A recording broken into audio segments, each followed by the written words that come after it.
cette image qui a été diffusée en direct à la télé russe hier après-midi. Vladimir Poutine qui a réuni des étudiantes stagiaires hôtesses de l'air d'Aéroflot pour faire le point sur le conflit. Alors on voit cette image, c'était assez étonnant. On va l'écouter, Vladimir Poutine, parce qu'il met la pression. Pour lui, les sanctions économiques, c'est une déclaration de guerre. On en a parlé avec Olivier. En tout cas, ça pourrait l'être. On va en reparler avec vous, Olivier. C'est très important comme ça. Beaucoup de choses qui se passent. C'est évidemment un des moyens de la confrontation directe avec la Russie. Parce que toutes ces sanctions économiques, c'est un des moyens de mener la guerre à la Russie. Et on voit cette intention malveillante de nos partenaires. Voilà, des intentions malveillantes de nos partenaires. Vous êtes assez surpris aussi par cette image, évidemment, Olivier Mazan. D'abord, on peut remarquer qu'il n'y a pas la prise de distance habituelle. Là, elles sont toutes regroupées autour de lui. Vous parlez de la prise de distance par rapport au Covid, parce qu'on sait qu'il est terrorisé par le Covid.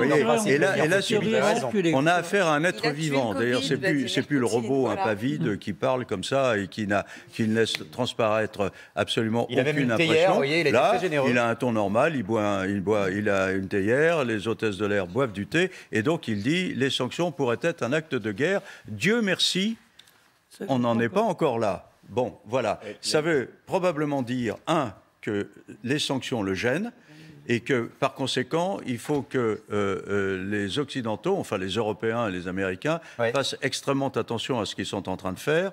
Est-ce que c'est une menace d'aller plus loin ? Pour aller plus loin avec lui, on ne sait jamais. Et enfin, il y a aussi l'Ukraine qui pourrait perdre son statut d'État. Ça voudrait dire qu'il se donne l'autorisation, le cas échéant, de proclamer l'annexion de l'Ukraine. Vu que, à ses yeux, l'Ukraine ne serait plus un État. Je vois que tous les deux voulaient intervenir, en tout cas.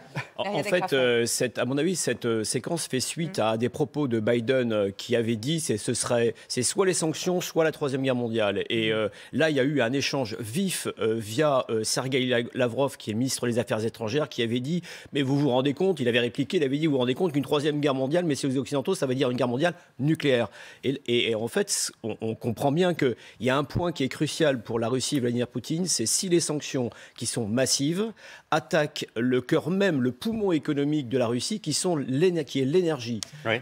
Aujourd'hui, clairement, après une phase d'hésitation qui a duré quelques heures, les Occidentaux ont exclu vraiment le nerf de la guerre de la Russie, à savoir les flux pétroliers, les flux gaziers. Et d'ailleurs, dans les banques qui ont été sanctionnées, il y a deux exceptions. Il y a la banque de Gazprom, qui est la compagnie d'État, c'est un peu le Total le russe, et il y a une autre banque aussi par lesquelles les Occidentaux payent leurs sanctions. Donc on voit bien que là, à mon avis, le message est très clair, c'est messieurs les Occidentaux, si vous attaquez le cœur nucléaire de ce qui fait notre richesse économique aujourd'hui, là les choses pourront vraiment dégénérer. Il y a ces menaces et puis il y a quand même, on espère et on le veut et on espère qu'il le veut aussi, Vladimir Poutine, des chances de négociation. Alors on sait que lundi, là, il veut négocier paradoxalement de pourparlers. On entend aussi depuis la semaine dernière Pékin qui se proposerait pour être médiateur. Est-ce que ça, potentiellement, Israël ou la Chine, qui pourrait être ce qu'on peut appeler dans ce conflit un pays plutôt neutre, qui pourrait en fait finalement arranger les choses ou servir en tout cas de médiateur ?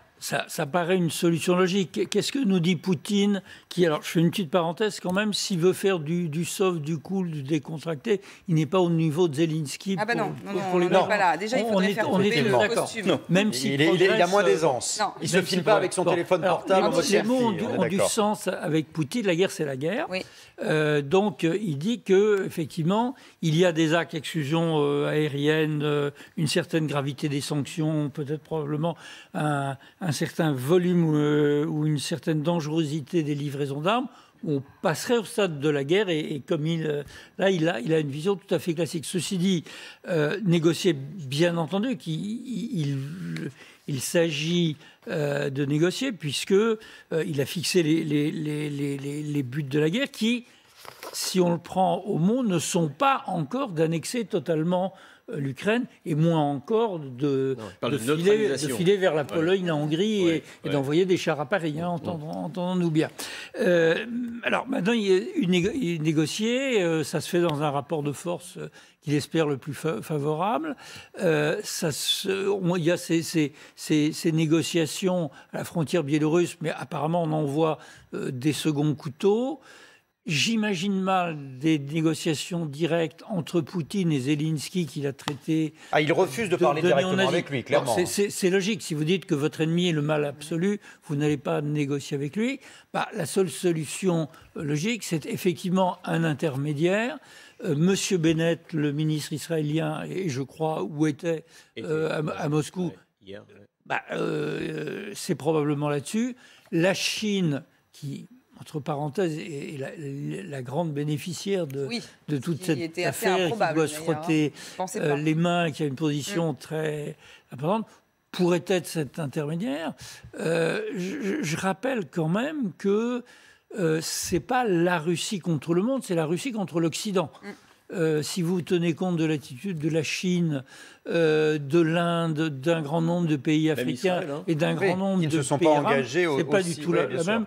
Je termine là-dessus. L'autre jour, je parlais avec des médias algériens et des chercheurs et des journalistes algériens. Oui. Je peux vous jurer qu'ils n'ont pas du tout le même point de vue que nous sur cette affaire. C'est vrai que les discussions à l'heure actuelle...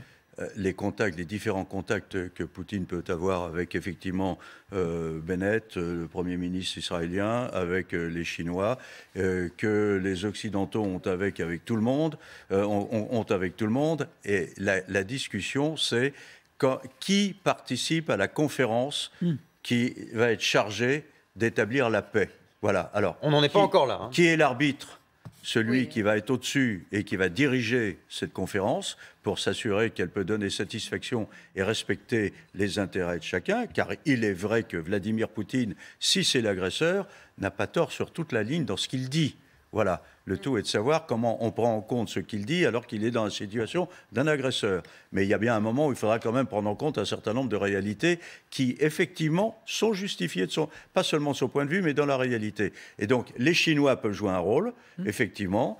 Les Israéliens, bien entendu, pour des raisons tout simplement parce que depuis longtemps, il y a des accords entre Russes et Israéliens sur la zone frontalière avec la Syrie. Les Russes, qui défendent le régime de Bachar el-Assad, acceptent que les Israéliens mènent des raids aériens sur les batteries du Hezbollah et sur les batteries des milices iraniennes qui sont là et qui leur envoient des roquettes régulièrement. Et par conséquent, les Russes ferment les yeux. Il y a eu une fois un incident, mais les Russes ferment les yeux. Donc, Netanyahou avait établi ça. Netanyahou était même, il y a 2 ans ou 3 ans, je ne sais plus, le seul représentant hors de la zone russe à être présent à la fête nationale sur la place Rouge pour regarder toutes les armes déployées par Vladimir Poutine. On va retourner. Ils sont copains avec les Russes. Très bien. On verra s'ils pourront jouer un rôle. En tout cas, le Premier ministre israélien était présent sur le territoire russe là ces dernières heures. On va maintenant retourner sur le terrain et notamment à Mariupol. Vous nous montriez des images il y a quelques instants. On va voir ces images filmées par notre envoyé spécial Liseron Boudoul. Très difficile bien sûr pour les journalistes sur place de comprendre ce qui se passe vraiment. Hier, avec son caméraman, elle était notamment sur l'une des routes d'accès à la sortie de la ville, une route qu'aurait dû emprunter les corridors humanitaires, mais elle reste désespérément vide. Regardez. Vous le voyez, cette route est l'un des 3 axes d'accès à Mariupol et elle est vide. Pour le moment, nous n'avons vu aucun véhicule ukrainien, aucune famille ukrainienne traverser ce checkpoint qui normalement doit contrôler tous les passages. Alors pour autant, les Russes disent que 2 corridors humanitaires restent ouverts. En face, les Ukrainiens assurent que les habitants ne peuvent pas sortir de la ville, que c'est trop dangereux, que les tirs ont repris, les bombardements aussi. Je vous avoue, pour le moment, nous n'entendons que très peu de tirs dans cette zone-là. Bref, on l'a bien compris, chaque camp, à travers cette évacuation qui est pour le moment reportée, a sa propre stratégie de communication, sa propre stratégie militaire. Une chose est sûre, c'est que la bataille de Mariupol, elle, est inéluctable.